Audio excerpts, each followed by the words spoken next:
Welcome to A Teapot Full of Tales. I'm glad you're here. I'm Miss Alice, and I have a story I'd like to share with you. Today's story is called Bobo the Walrus's Apple-Picking Adventure. Bobo the Walrus stepped outside and took in the crisp air, the colorful leaves, and the growing chill that reminded him of home. Fall had arrived. And with it came all the fall cravings, pumpkin muffins, leaf stomping, and, most of all, apple pie. Visions of that gooey, spicy pastry danced through his head. He just had to have some. "I guess I'll have to go apple picking today," he said to himself. He had never been apple picking before. After all, who ever heard of a walrus in an orchard? Could a walrus even pick apples? He wasn't so sure, but he knew he had to try with pie on the line. At the orchard, Bobo got his basket and his wagon and headed out to the trees, determined to gather the fruit he needed. In the first row of trees, he spotted some ruby red Rome apples. The many other apple pickers were happily plucking apple after apple from the trees. Bobo thought it looked easy. He reached out with his flipper, but he couldn't quite get to the apples. He tried his other flipper. No luck. He struggled and he stretched, but the tree was just too tall. Finally, he pulled himself up onto his tail. He wobbled, he tottered, but he just managed to stay upright. With a deep breath, he reached out his flipper and crash! He lost his balance. Bobo toppled over into his wagon, sending his basket flying up, up, up, and onto his head. Maybe it wasn't so easy after all. Still, Bobo was certain he would be able to get those apples somehow. He could practically taste the pie now. "Maybe I need something to help me reach the apples," he said to himself.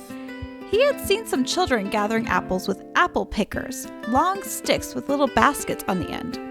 With them, they could nab the juicy fruit from even the tops of the trees. It seemed perfect. Bobo found his own apple picker and clapped the stick in his flippers. The round pole slid around his clumsy paws, but he just managed to keep a hold of it. He aimed for a gorgeous Granny Smith right near the top of the tree.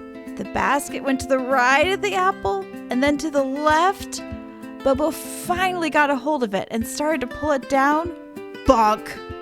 The stick overbalanced and landed right on top of his head. Now he had a knot like an egg on his forehead, but still no apples. "If I can't bring the apples down to me, maybe I can go up to the apples," said Bobo to himself. He had seen some workers climbing up and down ladders as they were helping with the harvest. He lumbered over to a row of pretty pink lady apples to give it a try.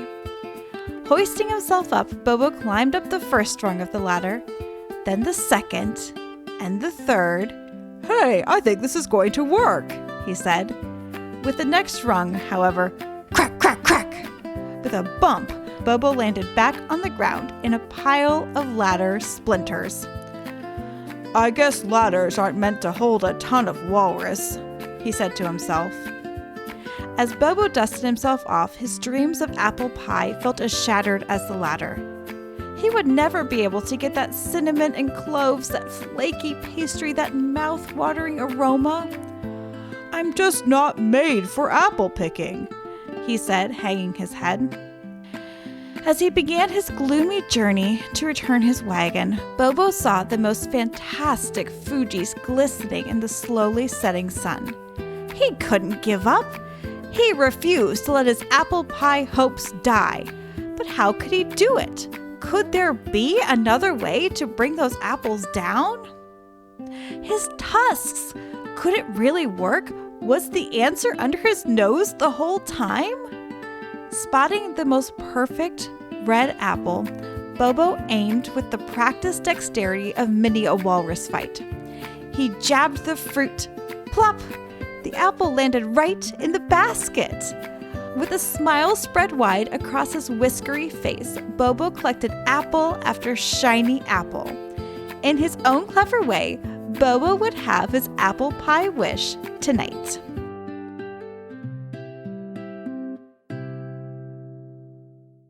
This has been Bobo the Walrus's Apple Picking Adventure, written and produced by Alice Louise Meredith.